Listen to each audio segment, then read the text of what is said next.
The last time I asked my father what I'd done wrong, he didn't even look up from his coffee. He just said, "Existing isn't the same as being useful. Melissa." It wasn't shouted.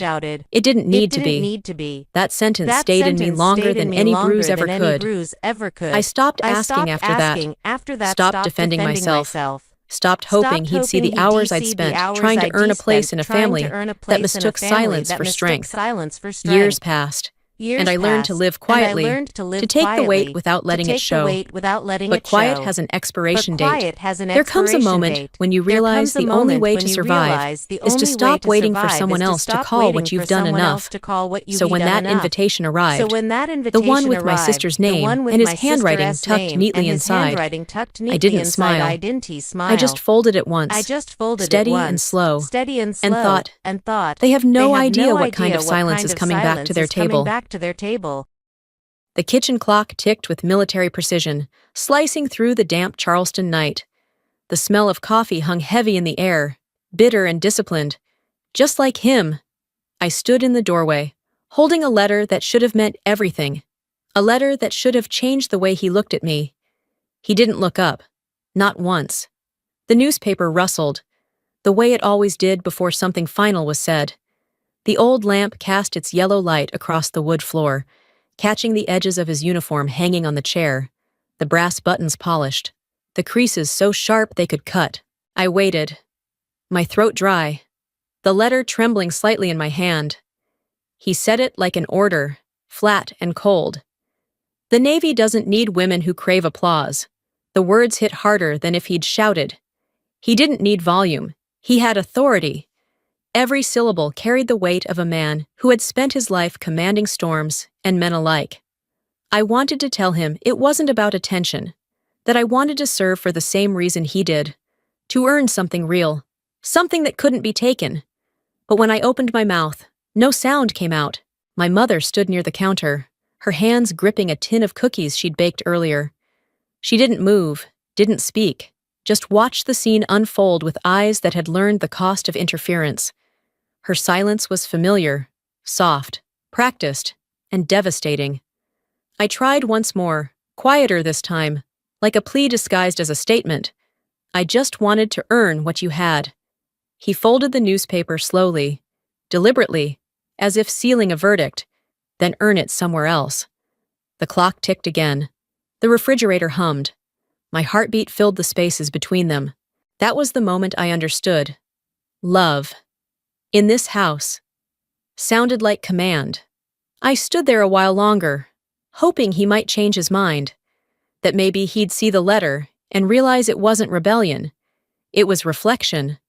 But the silence stretched, and the longer it lasted, the clearer it became that silence was the only language we spoke fluently. When I finally moved, my footsteps echoed too loudly in the narrow hallway. I walked past the living room, past the framed photos of ships, medals, and ceremonies, all arranged perfectly on the wall. There was a family photo among them, one from when I was still allowed to stand beside him. My reflection trembled against the glass as I passed. In my room, the letter lay folded in my hand, useless now. I packed what I could fit into a small duffel bag, a pair of jeans, 2 shirts, a jacket that still smelled faintly of the sea. My eyes stopped at the cookie tin on my desk, half full and cooling, my mother's quiet offering, sweetness made and withheld. I took it. It felt like proof that she still cared, even if fear had stolen her voice. When I stepped back into the kitchen, my father hadn't moved. His posture remained straight, his jaw tight, his focus unwavering. He didn't glance up, not even when I set the letter on the table where he could see it. My mother whispered then, so faint I almost missed it. "Be careful out there. It wasn't permission. It was surrender." I nodded, though she couldn't meet my eyes. The air felt too thin, too heavy to breathe. I opened the door, the hinge creaking like it wanted to warn me, and the night air hit my face, wet, sharp, alive. Behind me, the door clicked shut. That small metallic sound ended something. Youth, belonging. Maybe the illusion that family could be repaired with effort alone. I walked down the porch steps without looking back. The streets were empty, the sky thick with mist, I didn't know where I was going yet, only that I couldn't stay. Every step away from that house felt like tearing fabric, quiet, inevitable, permanent. At the corner, under a flickering streetlight, I stopped and turned toward the house one last time. The kitchen window still glowed faintly yellow. Through the glass, I could see him, rigid, motionless, the outline of a man who believed control was the same as strength. In that moment, I realized something sharp and cold. Respect wasn't something he owned, no matter how many medals hung on his wall. He could deny me, dismiss me, strip me of every name he thought mattered, but he couldn't define what I became outside his reach. I didn't cry. I'd learned long ago that tears had no rank in that house. I just breathed once, deep and steady, the way I'd seen him do before stepping into a storm. The porch light flickered behind me, a heartbeat fading in reverse. I kept walking until it disappeared, until even the echo of that house dissolved into the sound of my own footsteps. I didn't know it then, but the silence I carried out of that door would follow me for years. It would shape every choice, every victory, every scar, and somewhere deep inside, buried beneath anger and hurt, a promise began to form, quiet, unspoken, and absolute. One day, I would learn exactly what it meant to command respect. The morning light slipped through the blinds, thin and deliberate, painting lines across the desk where I'd left last night's coffee half finished. The ocean outside was quiet, its rhythm steady, the kind of calm that always came before something I didn't want to face. I almost missed it at first, the envelope sitting at the edge of the desk, white against the dark wood, perfect in its stillness. My name was written on it in handwriting I knew before I even touched it. Madison. The letters looped neatly, practiced, graceful, always her way of making everything look better than it really was. A faint scent of roses drifted up as I tore it open, too soft to be kind, too familiar to ignore. Inside, the card was thick, embossed, expensive. The words were short, precise, like they'd been rehearsed. It's been long enough. Maybe it's time. No apology, no warmth, just civility, dressed in perfume and white paper. I could almost hear her voice reading it, gentle but hollow, the way people talk when they want to sound forgiving, but really just want witnesses. I set the card down and stared out the window. Newport stretched gray and blue before me, the tide curling in with slow precision. For years, I had convinced myself distance could dull memory, that the salt air and the long deployments had washed Charleston out of my system. But the ache never left. It only learned how to breathe quieter. I picked up the envelope again, tracing the embossed initials with my thumb. The wax seal on the back had been pressed with something delicate. A rose. She'd thought of every detail, as always. I almost laughed. Even her invitations were performances. The words, "Maybe it's time," stayed in my head, stubborn and heavy. Time for what? Forgiveness? Display? Or just another tableau where the King family looked whole to the people who didn't know better? I could already picture the wedding, Charleston society, lace and champagne, father at the head of the table, his voice still carrying like a command, even after all these years. I wouldn't be invited for love. I'd be summoned for symmetry. I leaned back in my chair, watching the sunlight inch closer to the envelope. It wasn't the first time Madison tried to pretend the past had an expiration date. She'd done it at Mother's funeral too, standing straight, hands folded, speaking about peace while avoiding my eyes. We'd both played our parts then. Hers was to soothe the crowd. Mine was to disappear quietly after the service. I reached for my laptop, the habit automatic, the hum of its startup louder than the silence in the room. The inbox blinked to life. A new message at the top from headquarters. The subject line froze me for a moment. Vice Admiral consideration. Pending review. For a second, I didn't breathe. Not from excitement, not even pride, just the irony of it all. The same week I was being asked to return to the house that exiled me, the same world that doubted I could command anything was preparing to pin a second star on my shoulder. Funny timing. The thought came out like an exhale, half amusement, half disbelief. Life had a way of circling back right when you stopped asking it to. I closed the laptop and let the ocean fill the silence again. Outside, gulls cried over the water. The light had shifted now, warmer, sharper. I stood and began to pack, slow and deliberate. A few clothes, my uniform pressed in its bag, the cookie tin still tucked in the bottom drawer of my nightstand, a habit I'd never broken. It wasn't sentiment anymore, just a reminder of what silence could cost. As I zipped the bag shut, a thought flickered through me like static. 20 years of distance and rank, and still, the weight of one man's words could tilt the air in the room. He'd said I would never command respect. Maybe he'd been right once, but I had learned something in the years he refused to see me. Respect wasn't granted. It was built, brick by quiet brick, until one day you stopped needing anyone else to hand it to you. The phone buzzed on the counter. A message from the office. Confirmation for a briefing I'd be missing. Polite congratulations I hadn't asked for. I ignored it. The drive south would take close to 10 hours. Long enough for doubt to crawl in. Long enough for old ghosts to start talking. Before leaving, I stood by the window one last time. The sea was blinding in the morning sun. For a moment, I saw Charleston's river overlaid on it. The Cooper, winding and golden. The same view from the porch where everything ended.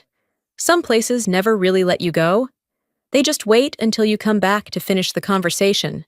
I grabbed my keys, slid on my jacket, and headed down the stairwell.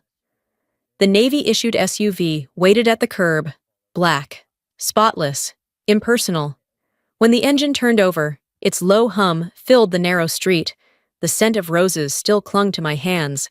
As the highway opened before me, the city thinned into coastline. The world grew quieter. The way it always does when you're driving towards something you don't quite forgive yet. Signs flashed by. Providence, Richmond, Fayetteville, Savannah. Each one felt like a countdown.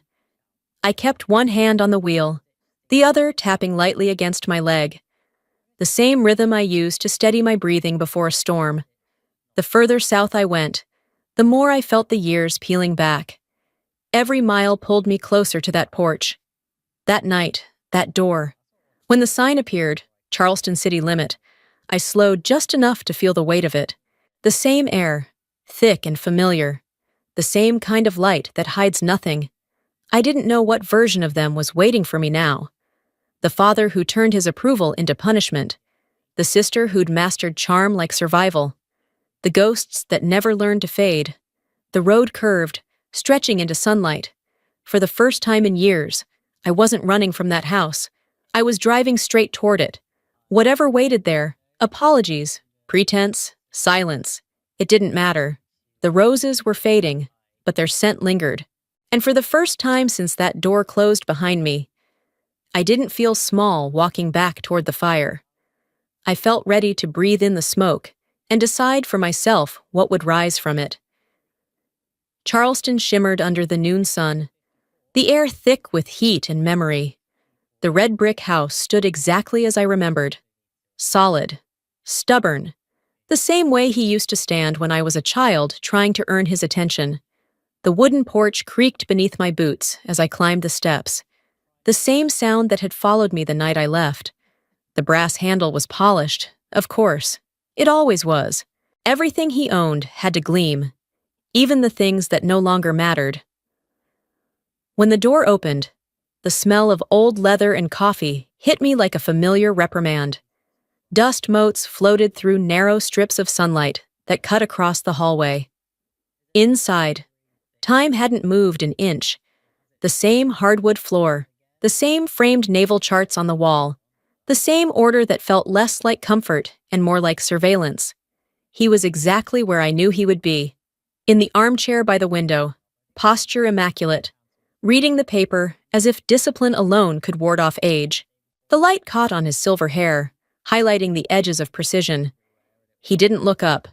Still pretending that uniform fits, he said finally.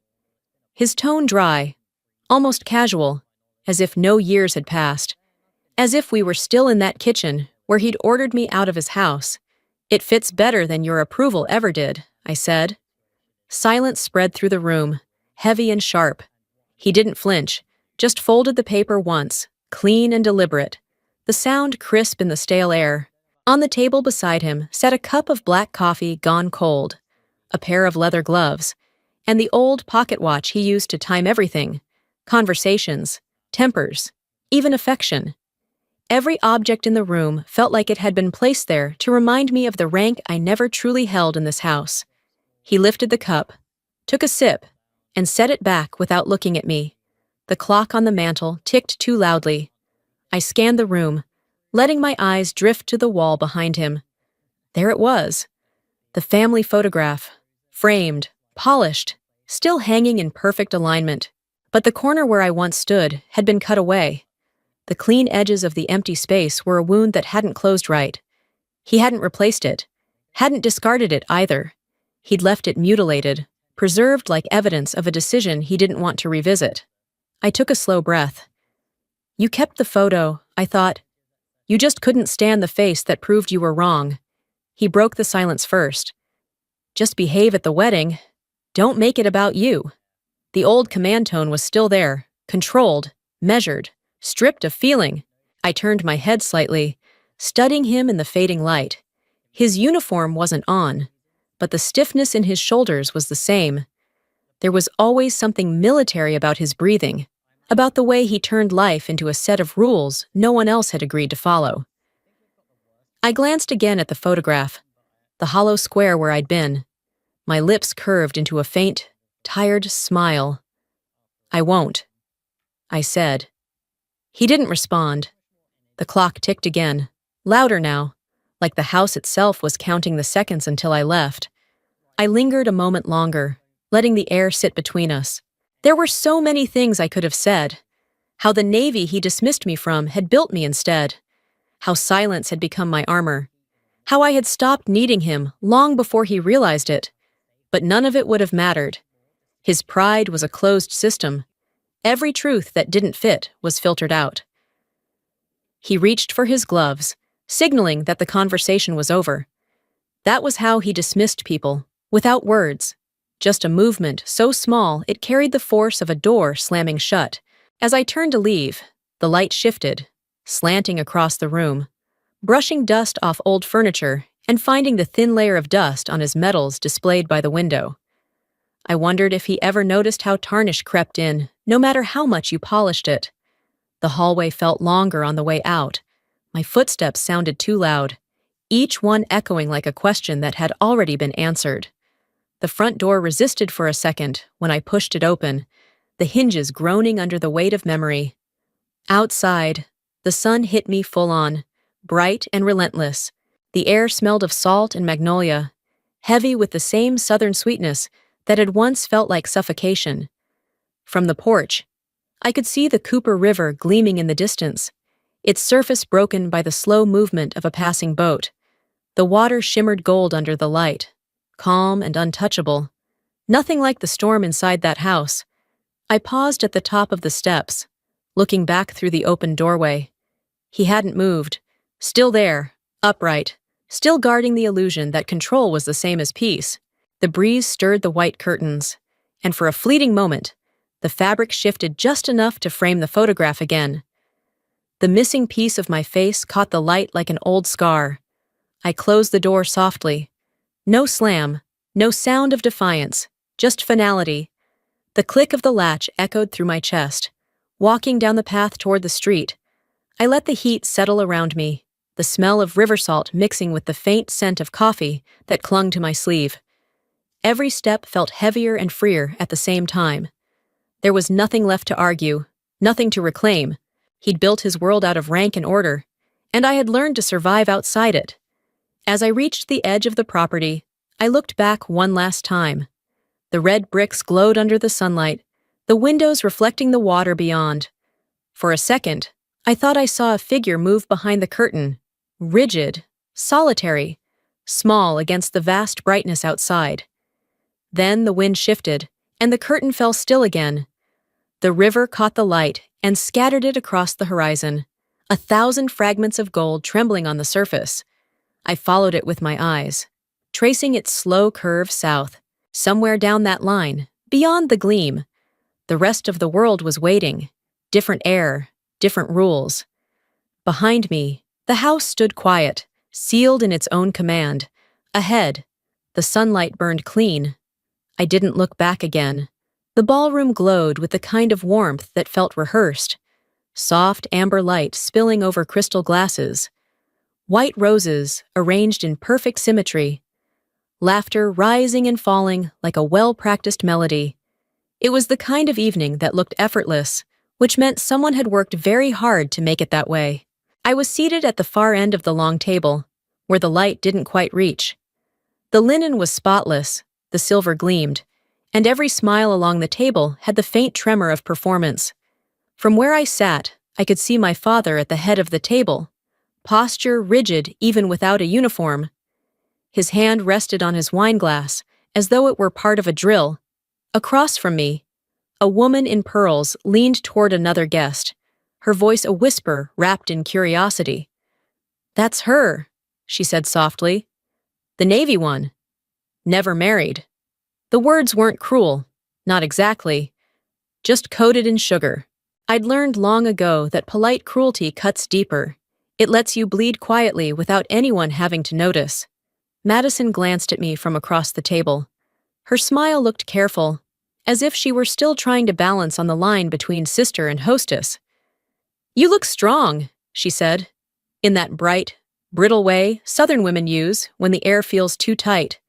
"You look nervous," I said, matching her tone, for a heartbeat. Her smile faltered. It was the smallest fracture, but it made the room feel a degree cooler. She turned back toward her fiancé, toward the safety of small talk. Dinner stretched on. Forks touched porcelain. Laughter filled the gaps where honesty should have been. I cut my steak into neat, untouched pieces, the scent of roasted rosemary and butter heavy in the air. The wineglass in front of me remained full, untouched. Around me, people drank to old stories and half-true memories. At the far end, my father rose, glass in hand. The shift was instant. Conversations halted, chairs adjusted, and the band lowered their music to a hum. His voice carried with the same precision it always had, a tone designed for command. "Family," he began, "is where we learn service. Some of us serve, others perform." A ripple of polite laughter drifted through the room. It wasn't loud, just enough to sting. His eyes never left mine. The line sat there between us, sharp and deliberate. I didn't flinch. I didn't look away. I only set my fork down carefully, aligning it with the knife, my movements exact and measured, the way I'd been taught discipline should look. The silence that followed wasn't mine, but it belonged to me all the same. I let it stretch until the laughter faded into discomfort. The air grew dense, thick enough that no one dared fill it. He took a sip of his wine, satisfied. I met his gaze, calm, steady. He waited for a reaction that didn't come, and that was the thing about men like him. They mistook stillness for weakness, quiet for defeat. The music returned, too cheerful for the mood it tried to rescue. I sat through dessert, through the clinking of silver spoons and the low hum of gossip, through the measured glances of people pretending not to watch the space between us. When the plates were cleared and the first guests began to stand, I gathered my things slowly. I had learned to move without hurry. It unnerved people who expected you to rush away from discomfort. As I rose, the reflection of the chandelier caught the rim of my untouched wineglass, splintering the light into fractured gold. Two versions of me looked back from that glass, the one sitting quietly at the edge of their world, and the one who had long ago learned how to command storms. I was halfway to the door when I heard my name. Blake Anderson, Madison's fiancé, had stepped away from a cluster of guests and was crossing the room toward me. His expression wasn't the polite curiosity I'd come to expect tonight. It was something sharper, something remembering. "Were you ever in Djibouti?" he asked, voice low enough that only I could hear. Operation Tidal Veil. I turned slightly, meeting his eyes. The chandelier light caught in them, bright, searching, uncertain. I commanded that op. I said. He froze. For a second. The noise of the room fell away, replaced by the quiet recognition between two people who'd seen the same kind of chaos. His voice dropped even lower. Then I owe you my life. I studied him, not out of pride, but habit. The way you measure a man's sincerity when words come too easily. Does Madison know? Not yet, he said. But she will. His tone held no threat, no pity, just respect, the kind that didn't need ceremony or applause. He stepped back, gave a nod that felt more like a salute than a farewell, and returned to the others. I watched him rejoin the conversation. His demeanor different now, quieter. I knew what that look meant. Once someone sees you through the lens of gratitude, they can never unsee it. The chatter of the room swelled again. My father laughed at something across the table, his voice filling the space like old smoke. I caught the faintest reflection of him in the mirror behind the bar, the same proud angle of his jaw, the same stillness masking unease. I reached for the door, my hand brushing the polished brass handle. Behind me, the orchestra struck up a livelier tune, as if the evening could still be saved by rhythm. I didn't turn back. Outside, the night air felt clean, salt-sweet from the nearby river. The laughter inside muffled into a blur, like a distant memory I had already outgrown. I stood there for a long moment, watching the reflection of the chandelier dance in the glass doors. Every story inside that room would twist itself by morning. The polite laughter, the toast, the silence. It would all be rewritten to make everyone comfortable again. But truth doesn't vanish just because no one names it. I stepped away from the hotel, heels clicking against the marble, steady and slow. Somewhere behind me, the last note of a trumpet lingered, thin and wavering, before it broke into silence. In that quiet, I felt it, the first shift of the tide, the beginning of something they would never be able to laugh off. The morning air along the Cooper River was pale and thin, heavy with mist that clung to the grass and the carved stones alike. The cemetery sat at the water's edge, quiet except for the low hum of cicadas waking in the distance. I walked slowly between the rows, lavender stems in my hand, their faint scent carrying against the wind. She was already there. Madison stood beside the headstone, wrapped in a gray coat that didn't suit the season, her hands buried in the pockets, like she wasn't sure what to do with them. She turned when she heard my steps. "I shouldn't have come," she said, voice barely above the sound of the river. "Neither should I." I answered, and it wasn't bitterness, just a truth that didn't need defending. For a moment, we stood in the stillness that follows after too many years of not knowing what to say. Then she reached into her coat and pulled out an envelope. Thin, worn, the edges curled with age. Her hand trembled slightly. "It's from Mom," she said. "Dad told me to destroy it." The words hung there between us, fragile as paper itself. I took the envelope carefully.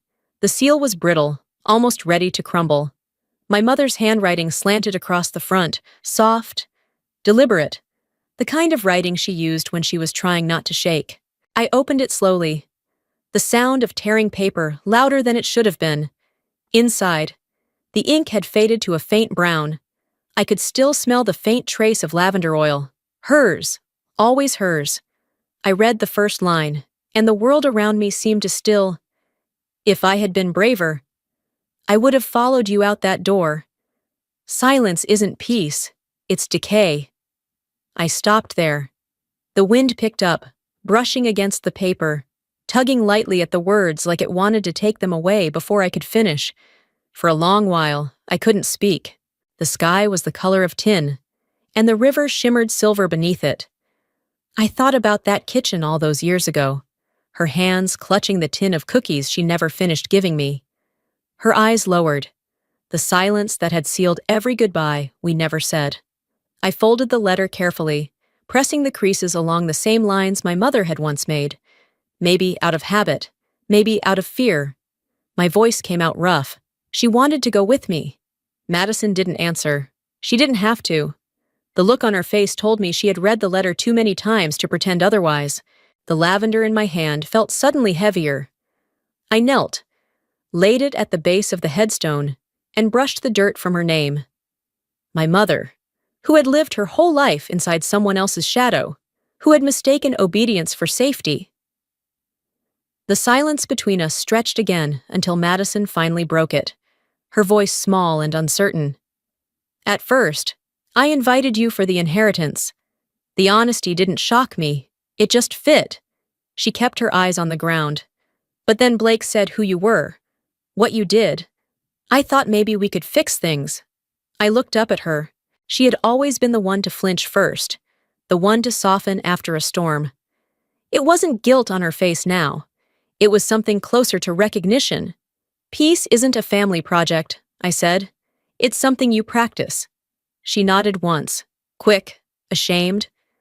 The wind pulled her hair across her face, and she let it stay there, like a curtain she didn't want to move. We stood there, two women carved from the same house, but carrying opposite versions of silence. For the first time, I didn't feel the need to fill it. The air itself seemed to understand. After a while, I touched her shoulder, just once, then stepped back. The river's surface caught a strip of sunlight breaking through the clouds, bright enough to make me squint. I looked down at the lavender again, purple against the cold gray stone. She deserved more than this, I said quietly.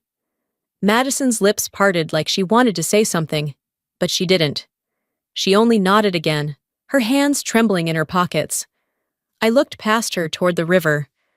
The water moved slowly, patient and endless, carrying pieces of light downstream. I imagined my mother standing at that same window years ago, watching the same current, wondering if silence really could keep a family intact. Maybe she believed that peace meant keeping the house from shaking, even if it meant she had to stop breathing. I left the letter folded at the base of the headstone, beneath the lavender. The wind caught the corner of the paper, flipping it slightly, but it stayed. Madison finally spoke, barely a whisper. He told me you wouldn't come. He's been wrong before, I said. She gave a small, broken laugh.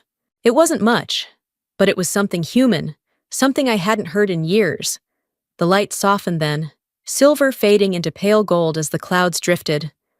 Somewhere behind us, a church bell rang from across the water, one long, hollow note that seemed to echo through the stones. I turned to go. Madison didn't follow. She stayed by the grave, looking smaller than I remembered. Shoulders curved, like she was finally carrying something she'd tried too long to ignore.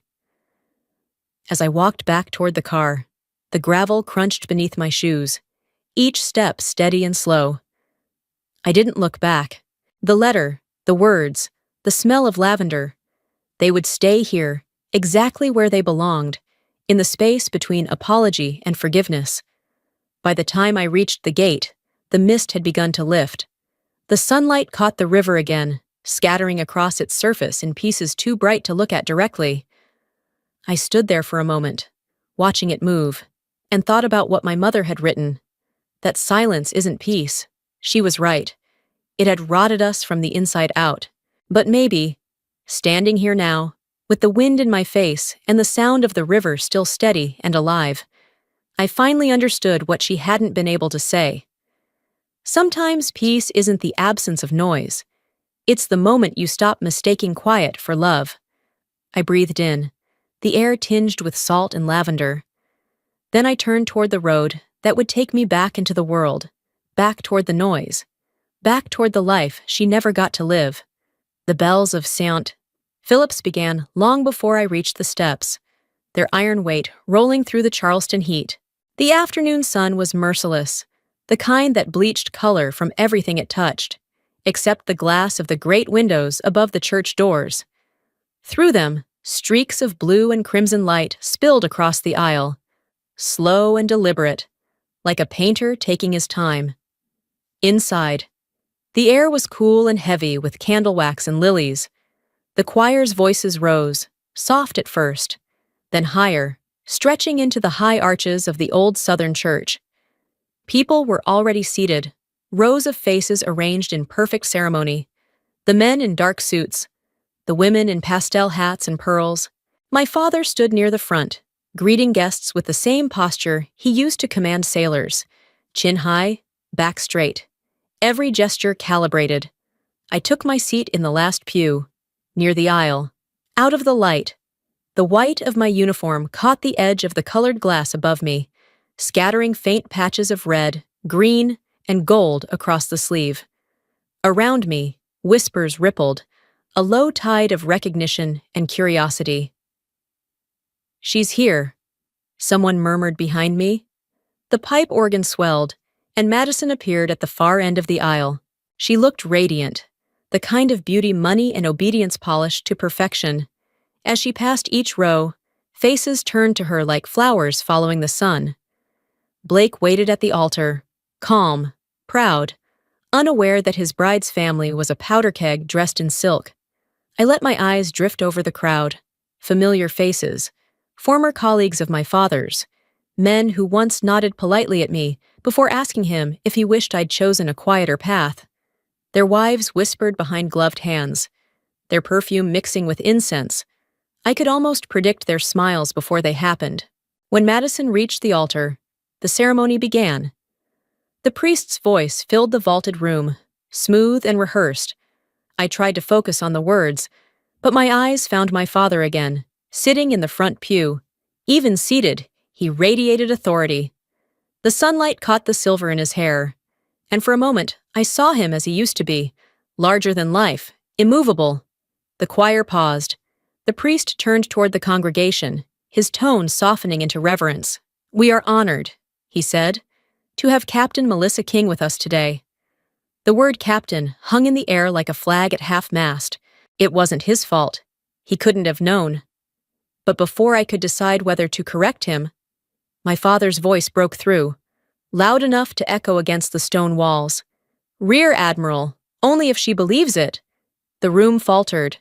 A brief, uncertain chuckle rose somewhere in the middle pews, followed by a few more, like nervous dominoes. The choir shifted in place.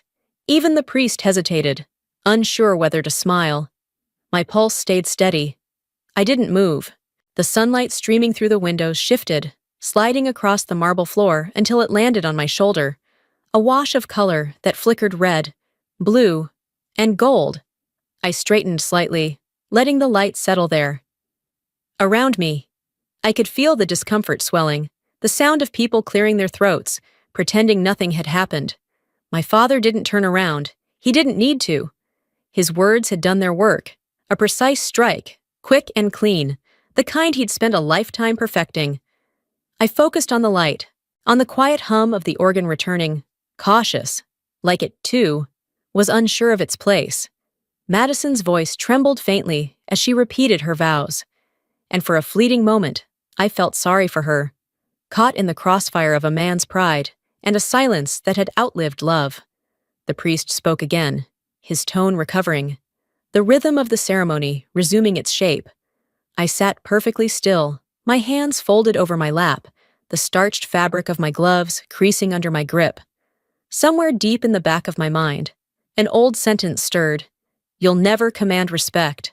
I breathed in slowly, the air thick with wax and flowers, and let the words fade. I didn't need to command it anymore. I carried it. When the vows ended, the choir began again, filling the space with sound too pure for the ugliness that had just occurred. The notes rose into the high rafters, wrapping around the stained glass, breaking into fragments of light that fell across the pews like blessings. Madison turned, her eyes catching mine for the briefest second. She smiled, small, uncertain, a plea hidden behind celebration. I gave nothing back, not anger, not forgiveness, just stillness. The light on my shoulder shifted again. Colors overlapping, red for the blood we shared, blue for the distance I'd earned, gold for everything I'd built beyond this room. For a heartbeat, the colors looked like a medal I hadn't been given, a wound remade into something almost beautiful. The final hymn began. People stood, the shuffling of silk and wool, filling the silence where my father's voice had been. I waited for them to pass, to file out into the bright afternoon, to talk about the weather and the flowers, instead of what they'd heard. When I finally rose, the pew creaked softly, a small sound swallowed by the swell of the organ. I glanced once toward the front. My father's head was bent slightly toward a guest, already smiling again, already rewriting the moment into something harmless. The sunlight from the high window reached his shoulders now, glinting off the medals he still wore even to his daughter's wedding. The glass cast the light in colors he couldn't see, blue bleeding into red, red into gold, shades of every silence he'd demanded from me. I stepped into the aisle, the hem of my uniform brushing against the polished wood. As I walked toward the door, the voices faded, replaced by the slow echo of my own footsteps. Outside, the bells began again, their sound fuller now, carrying over the river, across the rooftops, through the same city that had once turned its back on me.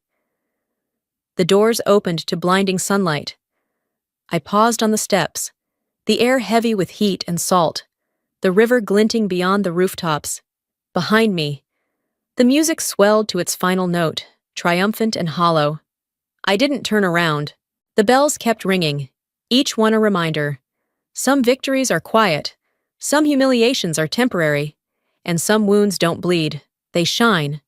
Cooper Hall glowed in the last light of day, its glass walls turning the river into liquid gold. The chandeliers above threw pale reflections across the tables, and the faint notes of a jazz trio drifted through the hum of voices and clinking silver. Laughter floated through the room, soft and polite, the kind that never quite reached anyone's eyes. I was seated halfway down the table, the white of my uniform catching the glow of the chandeliers. The satin and lace of wedding guests shimmered under the warm light, a sea of champagne glasses and conversation. Outside, the river shimmered in the orange haze of sunset, calm and indifferent. My father sat at the head of the table, perfectly framed by the light behind him. He looked comfortable in his element, commanding, confident, adored. To his right, Madison and Blake leaned close together, exchanging tired smiles as toasts rolled on around them. I'd learned to read those smiles. They were the same kind my mother used to wear when duty demanded grace. The waitstaff cleared plates, replacing them with rows of flutes. The pianist's melody grew brighter, faster. Someone at the far end of the table told a joke that drew a wave of laughter. My father chuckled too, not because it was funny, but because laughter belonged to him. It always did. He stood, glass in hand, and the room fell silent without him having to ask. Family, he began, is where we learn service. Some of us learn it early. Others confuse it with pride. The words fell smooth, polished by years of practice. They sounded like wisdom until you realized they were aimed at you. A few awkward chuckles rose from the guests. Madison's smile froze, then broke. She stared down at her hands. Blake shifted beside her, but my father didn't notice. I lifted my glass of water, the condensation cold against my hand. The jazz faded to a murmur. I said nothing. My silence pressed into the space his words had left behind. He looked at me briefly, satisfied, then continued his toast as though nothing had happened. To family, he said, to service. Glasses lifted. I didn't raise mine. The water caught the light, a single prism among 100 glittering wines. Then the sound of a chair scraping the floor cut through the room. Blake stood, his expression calm, but his voice carrying clear. He held the microphone the MC had left on the podium, the faint feedback making a few heads turn. "There's someone here tonight," he said. "Someone who knows more about service than any of us ever will. Someone who led us through storms most of you couldn't imagine." He turned toward me. "Admiral Melissa King, ma'am." It was as if the air left the room. The jazz stopped. The chatter froze mid-sentence. A few people blinked, unsure if they'd heard correctly. Then someone whispered near the back, low, disbelieving. "The Black Widow." The name spread like current through the room. Quiet but unstoppable. I'd heard it before, whispered in briefing rooms, printed in mission reports that never saw daylight. Hearing it here, among champagne and lace, felt surreal. Blake kept his gaze steady. I could see it in his eyes now, the recognition that hadn't been there before. The memory of a desert night, of radio static and orders barked through chaos. The gratitude that didn't need explaining. He raised his glass again. To real service. And then, one by one, people began to stand. First, the men in uniform, older officers, some retired, some still serving, straightening instinctively, their movements crisp. Then others followed, guests unsure but drawn by the weight in the air. Chairs scraped the polished floor, the sound like surf breaking against steel. 100 pairs of eyes turned toward me. I stood slowly, every movement measured. The room seemed to hold its breath. I didn't speak. I didn't need to. My hands rested at my sides, shoulders back, gaze steady. The light from the river shifted through the glass walls, washing the room in gold. For a moment, it felt as though every humiliation, every silence, every dismissal had condensed into this single breath of stillness. And then, across the long table, my father stood. His hand shook as he set his glass down. The guests parted slightly, as if instinctively giving him space. He met my eyes for the first time all evening. The years between us stretched like a bridge rebuilt plank by plank. For a second, I thought he might look away. He didn't. He lifted his hand, fingers straight, palm forward, a salute. Not the ceremonial kind, but the one that mattered, the kind that acknowledged rank, respect, and something unspoken behind both. The room held perfectly still. The chandeliers reflected off the glass walls, scattering light across his face. For the first time, I saw not the man who had exiled me, but the man who finally understood what it meant to serve something greater than his own name. I returned the salute. My hand didn't tremble. I felt the weight of the uniform on my shoulders, the years it took to make it fit, the silence I'd carried through every door that closed in my face. No one spoke. No one moved. The silence itself felt holy. The sun dipped below the horizon, and the last of its light struck the row of flags behind me, igniting the gold fringe like fire. I could feel the warmth of it on my back, the river catching that same glow and sending it rippling across the room. When I lowered my hand, my father did the same. Our eyes met again, steady, level, and finally equal. He nodded once, small but certain. I didn't smile. Respect didn't need an audience. The applause came late, hesitant, unsure if it was allowed. Then louder, rolling through the hall until even the walls seemed to hum with it. I stayed still. When you've spent your life waiting for acknowledgement, you learn not to rush the moment it arrives. Madison's tears glimmered as she looked toward me, her hand gripping Blake's. He reached for her, his eyes still fixed on me, with quiet gratitude. I let the sound wash over me, soft and distant, beyond the glass. The river moved steadily toward the sea, carrying light and shadow with it. The wind stirred the flags again, gentle and steady. Somewhere behind the applause, I heard the faint heartbeat of the moment, slow, certain, alive. When it finally quieted, I sat down. My hands rested against the linen, my pulse steady. There was nothing left to prove. The hall had gone still. The laughter, the clinking of silver, even the faint rustle of linen. It all dissolved into something wider, something sacred. The river outside glimmered through the glass, its surface holding the last breath of sunset. Beyond it, night was gathering, slow and certain. Blake's words still hung in the air. "Admiral Melissa King, ma'am." For a moment, no one moved. I could feel every eye on me, a collective realization sweeping through the room like wind through tall grass. Then the first chair scraped against the polished floor. One person stood, then another. Within seconds, the entire hall rose to their feet. Hundreds of hands lifted in salute. The sound was faint but unmistakable, the creak of fabric, the collective inhale of reverence. Even those who didn't know the gesture imitated it instinctively, their hands trembling slightly, unsure but sincere. I stood straight, my spine aligning with the weight of years I'd carried. The white of my uniform caught the chandelier's reflection, and a soft gold rim circled my shoulders. I didn't speak. There was nothing to add to the sound of that silence. Across the room, someone whispered, the words thin but sharp enough to reach me. She's the Black Widow. The name rippled outward, quiet, unstoppable. Some gasped, others stared, trying to reconcile the legend with the woman standing in front of them.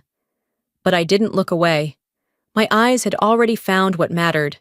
Madison sat frozen at the center of the table, her hands clasped tight against her chest.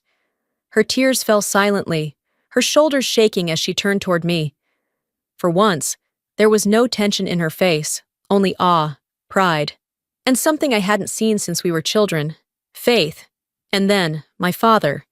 He hadn't stood, not yet. He sat motionless at the head of the table, his jaw tight, his eyes pale under the chandelier's glare. His glass was untouched, his hand white-knuckled around the stem. The weight of what was happening pressed on him. The recognition he'd denied, the respect he'd withheld, now demanded not by me, but by everyone else. The hall stayed silent, waiting.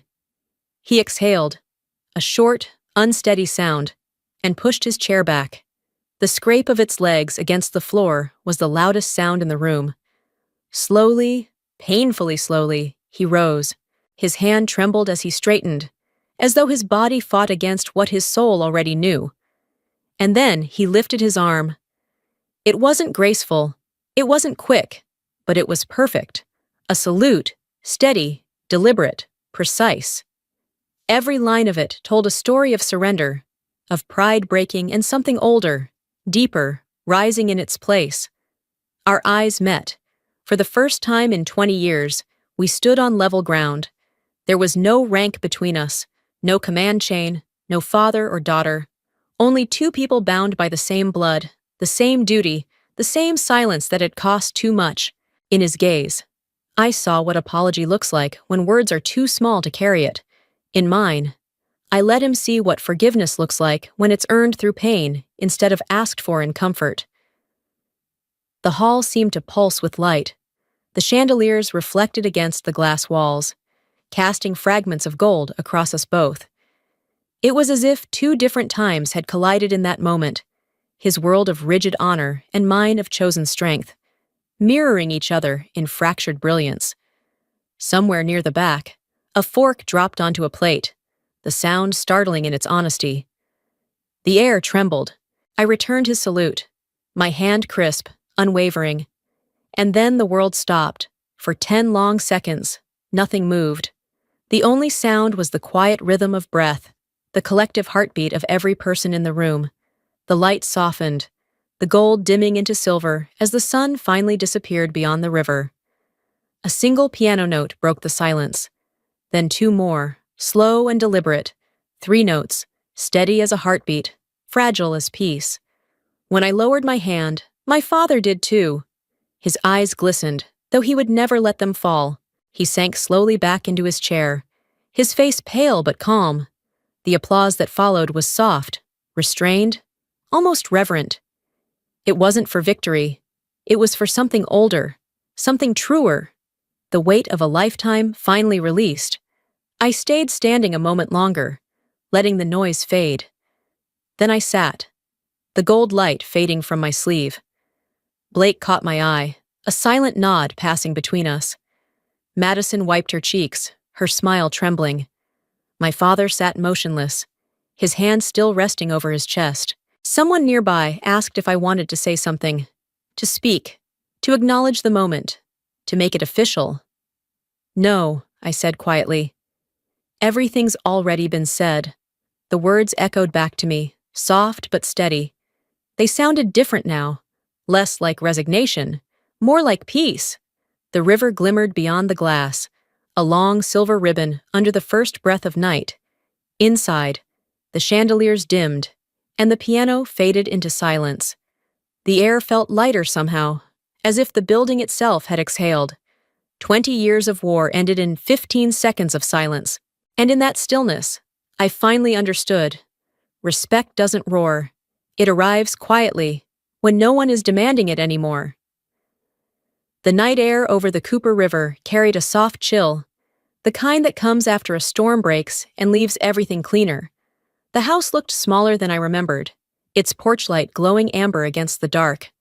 I stood at the bottom of the steps for a long moment before I climbed them, my boots quiet against the old wood. When I knocked, the sound was soft, almost hesitant. The door opened after a pause. He stood there, no tie, sleeves rolled, eyes tired. His voice came low, fragile but steady. "I made coffee. Then I'll sit," I said. We walked into the kitchen together, the same kitchen where everything had once ended. The air smelled faintly of roasted beans and something older, dust, memory, time. The table was clean, 2 cups waiting, steam rising between them like a flag of truce. He sat across from me, shoulders curved, hands wrapped around his cup, as if it might keep them from shaking. "I shouldn't have said those things tonight," he said finally. "You said them 20 years ago," I replied. "Tonight just gave them a microphone." He exhaled, a sound between a sigh and a confession. The clock ticked on the wall, marking seconds neither of us could reclaim. "Were you ever scared?" he asked, his voice quieter now. "Every time," I said, "but I moved anyway." He nodded, looking down at the dark swirl in his cup. The silence filled the space between us, thick, alive, but not heavy this time. After a moment, he spoke again, barely above a whisper. "I told myself I was protecting you when I pushed you out. You were protecting your story," I said. "That story cost all of us." He didn't argue. He just sat there, eyes unfocused, the weight of understanding finally finding its place on his shoulders. Then, slowly, he stood. His movements were careful, deliberate, as if afraid to break the fragile peace holding the room together. He crossed to the sideboard and opened a drawer. From inside, he pulled out a small envelope, yellowed, thin. I knew what it was before he opened it. The missing corner of the family photograph, the one he'd cut out years ago. He held it for a long moment, then peeled back the brittle tape on the frame and pressed the piece into place. It fit perfectly, the edges clean, the scar visible but no longer empty. "Time to put it back," he said. I watched him, the soft glow from the lamp reflecting on the glass. The faces in the photo looked younger, untouched by all the silence that had followed. My mother's smile, Madison's hand in mine, his arm stiffly around our shoulders. "Respect starts closest to your hands," I said. He looked over, the corner of his mouth lifting just enough to almost be a smile. The clock ticked again. Somewhere outside, a boat engine murmured on the river. The quiet between us felt different now, no longer a wall, but a bridge. I stood, slipping my jacket over my shoulders. "Thank you for the coffee," I said. He nodded, not trusting his voice. At the door, I paused. The air outside smelled of salt and wood smoke. As I reached for the handle, 2 soft knocks came from behind me, steady, deliberate. "Knock, knock. I'm here. I mean no harm." The sound hit deeper than any apology could have. I turned back. He was standing by the table, his hand still against the wood, eyes wet but unashamed. I met his gaze and gave a single nod. Then I stepped into the night. The porch light hummed above me, gold against the dark, and the river below shimmered faintly in the distance. For the first time in years, the silence that followed didn't hurt. It felt like breath, warm, easy, human. Dawn stretched across the Cooper River, soft and golden, the kind of light that forgives. The city was still half asleep, the air cool and damp with mist, the bridge rising before me like a quiet promise. My shoes struck the pavement in a steady rhythm, the sound of my breath folding into the whisper of the wind. The river below caught the morning sun, pink and silver, its surface trembling with light. I ran past the spot where my father once took me to watch the ships sail out, where silence used to weigh more than armor. It didn't feel heavy now, just familiar, just mine. The phone in my pocket buzzed once. I slowed, pulled it out, and glanced at the message.